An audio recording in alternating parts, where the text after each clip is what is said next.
welcome everybody back to another Mount and Blade 2 Bannerlord update. This is for the 15th of February 2018. Now last week we looked at the Empire, we found some more lore behind it, and we went in depth about their history, their politics, their economy and so on.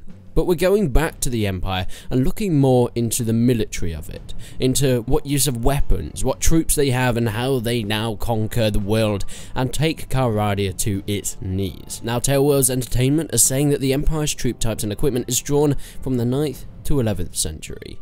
This is during the Byzantium resurgence, and their most known troops are cataphracts. These are very heavy horses. They can smash into enemy lines. The horses have very heavy armor, the men on back have very heavy armor, and they've got long slashing swords and sabers, and of course lances as well. Smashing into a front line of infantry can cause absolute havoc if you time it right, and the flank and back can be even more devastating. They also had a lot of medium to light cavalry to make up for speed and maneuverability. There are also skirmishers and spearmen in there of course as well. This makes for a rather well-rounded faction, and using it to the best of your ability for a more combined warfare approach to each battle. You'll be able to use your men to pin them down, the spearmen, skirmishers firing over the top or even at the flanks, and cavalry getting the speed round with your medium and lights, or getting the massive charges smashing into the back of the enemy with your heavy cataphracts. As we can see from screenshots, these cataphracts look absolutely gorgeous. The scales on their armor, the plumes on their hats, and the men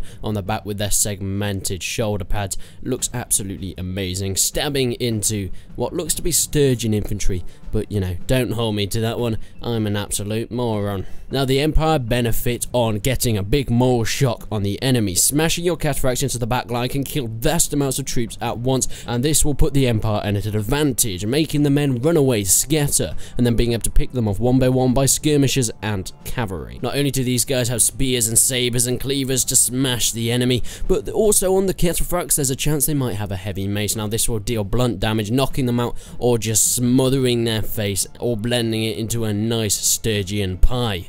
Now, this Empire faction is a little bit more developed than other factions. They've been around for a lot longer, and they have a more developed empire, as their name would suggest. They are very much like the Romans. They've got many trade routes going everywhere. They have a vast spanning empire, but can it be knocked down? This is something that you're going to have to watch out for if you're playing as the Cavalry Empire.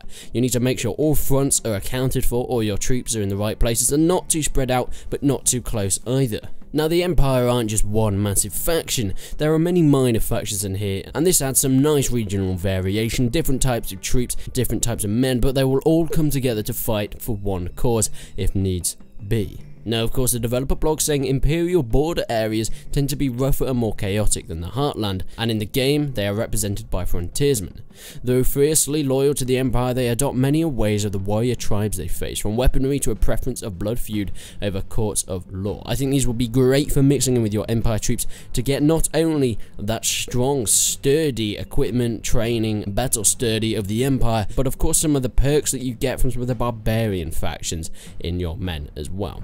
Another minor faction of the Watchers. They are living on Northern Hill, and they are fugitives, and they're free-spirited warriors. They've learned to live and ride like the steppe people that they fight. They are more based on the Cossacks, a third Rome rather than the second. And of course, the final minor faction are the Varangians. They're a fierce Nords guardsmen of the Emperor who form a nice mercenary outfit for your men and your troops, and of course, your army. Playing as the Empire, it is important. It's the player's task to become the Emperor here, to take over the land of Cavalry and to expand the borders of this ever-growing power.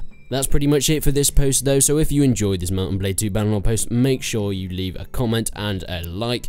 What do you guys think of it? What do you think of some of the screenshots? And what do you think of that thumbnail? That is a beautiful screenshot to put on there. I'm very happy that they shared that one with us. But thank you for watching, and until then, I will see you in the next one.